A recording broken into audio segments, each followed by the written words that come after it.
Wyoming, where Real America's Voice has been out there interviewing Matt Gaetz. I think you're going to see that in a little while. But we've got Amanda Shea, the senior editor for the Populist Press, one of the best sites out there. Amanda from Cheyenne, Wyoming. You were out there today at the rally Matt Gaetz had.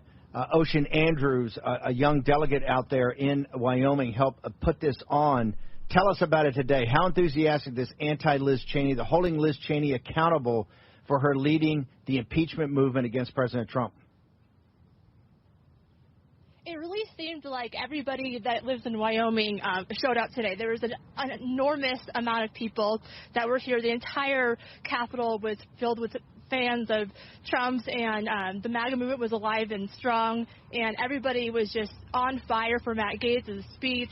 And it was evident that her favorability in the state is non-existent. I mean, the amount of people that were here was truly unbelievable.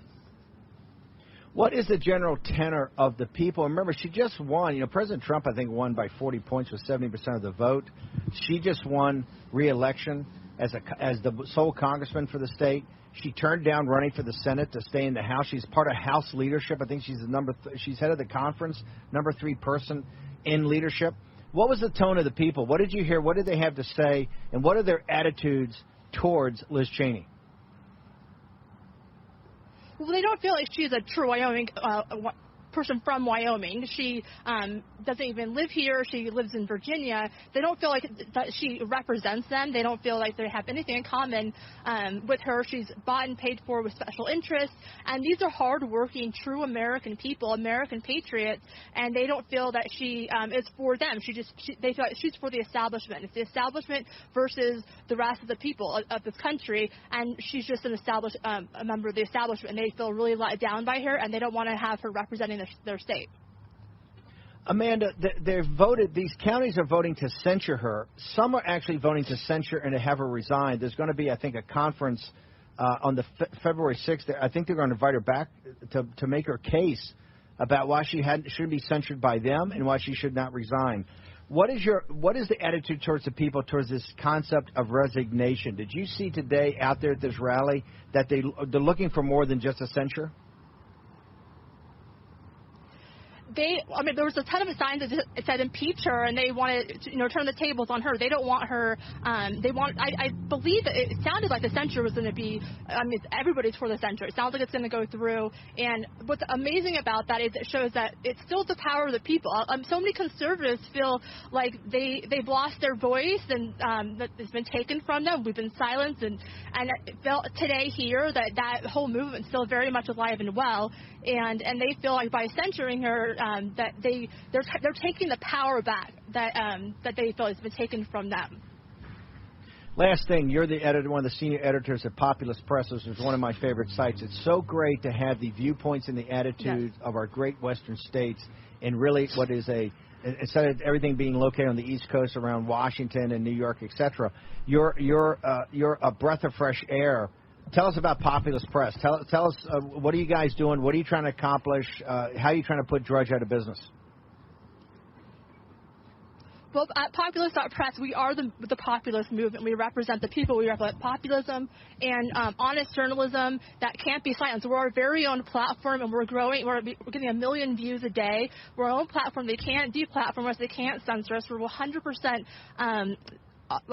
not even rely on social media, and it's just everyone just visits our page. You got to bookmark the page. You got to check it every day. We put up news around the clock, and it's not liberal agenda. It's just an American people agenda, and it's a patriot page for the populace. And we're really trying to. It's the MAGA movement all in one page.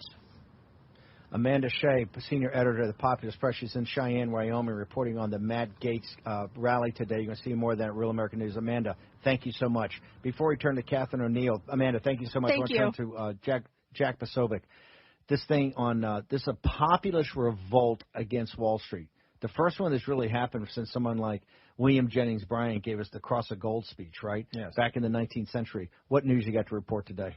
Well, we've got people who are out there who don't think that it's actually a populist revolt, they feel that it's Steve Bannon behind the entire thing. So the first one we've got is Zenny Jardin. Can we put these up on the Denver's got it? See the tweet, Zenny Jardin. So she's the they can't be blaming us. Tech culture journalist. What if GameStop was a dirty trick pulled by Steve Bannon, some figure like Steve Bannon, or his boy genius Bitcoin crony, to mess with Biden's administration before it can get on its feet? Yeah. Oh, it's Bannon. I'm not that smart, but the Biden administration, you would admit, Jack, has fumbled this badly. I think they've shown their true colors.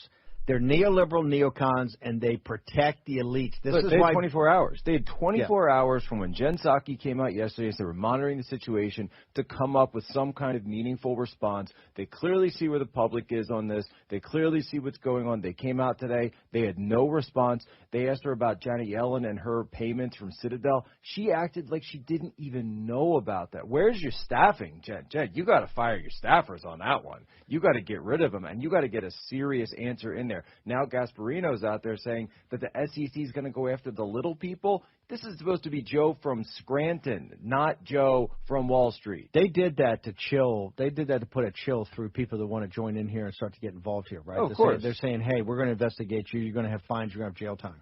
Of course, of course. And then we've got the other tweet now from this guy, Dave Troy, who, if we can get it up Can here. we put the Dave Troy tweet up? Oh, this one, it's so delightful. Because he actually mentions both of us, Steve. This is great. He said, where is it? Guess who was all excited about today's GameStop activity? Steve Bannon and Russia shill Jack Posobiec. They're calling it a populist uprising. This is his voice, actually.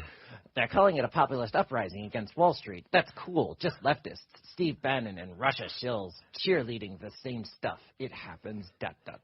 Right, you got these guys. They see Russia behind every shadow. They see foreign influence operations everywhere. Russia's a sideshow to a sideshow. China's can't everything.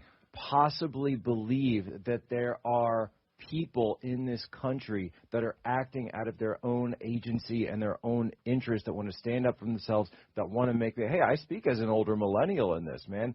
We have had a short rift when it comes to actually generating money. Do we have the fourth turning? He actually got to the fourth turning. Did he give you the fourth turning one? Did he get to the fourth? No, he did not. But he did say. He says as well, he says, same guy. I mean, it's one of these 23 long tweet threads.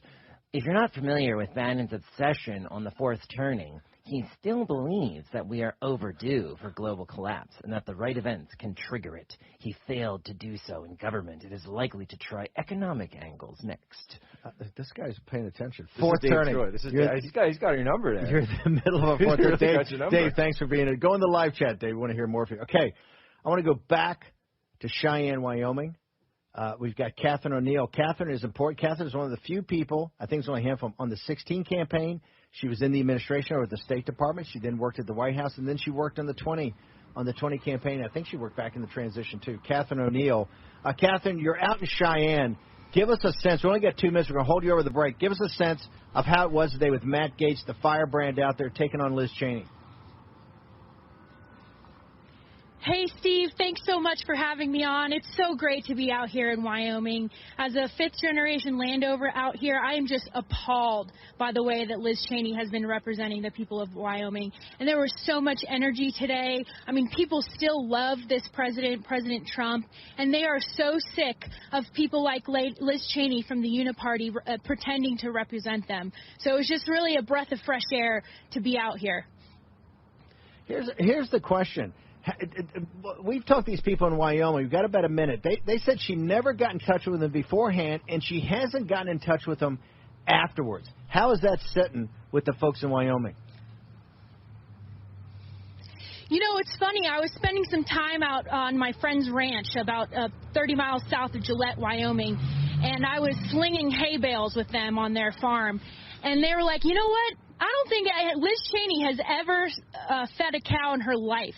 And so that's kind of the sentiment, that she has no connection here. She's totally corrupted. In fact, Politico just reported that over 40 GOP lobbyists are throwing a fundraiser for her. And as my friend Matt Gaetz said it best, the only special interest that we should be representing is the American people. take 1 second. We're going to take a short commercial break. We're going to go back to Cheyenne, Wyoming. Catherine O'Neill, former Trump administration official who's out there at the Matt Gaetz, the firebrand, out there today to take on Liz Cheney, the Uniparty, the permanent political class. Jack Basovic, Stephen K. Bannon will return in a moment to Cheyenne, Wyoming.